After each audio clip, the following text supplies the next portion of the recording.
नमस्कार बंधु माने आज आम एक एमिति पशु विषय कथा हेबाकु जाउछु जहा आमे जीवन सहित गभीर भावे जड़ित।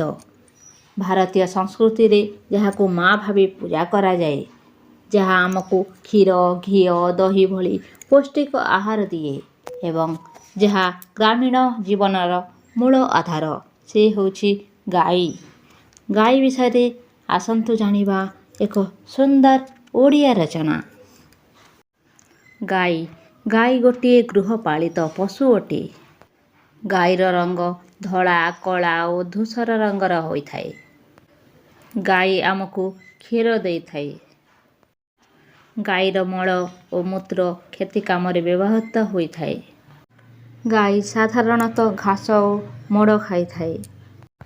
क्षीररु दही छेना मिठा इत्यादि तैयारी करा जाए। गाई कृषकों पाई बहुत उपकारी। गाईर स्वभाव खूब शांतपूर्ण। विभिन्न पर्वपर्वाणी रे गाई को पूजा करा जाए थाए। गाई को गोमाता बोली कहा जाए।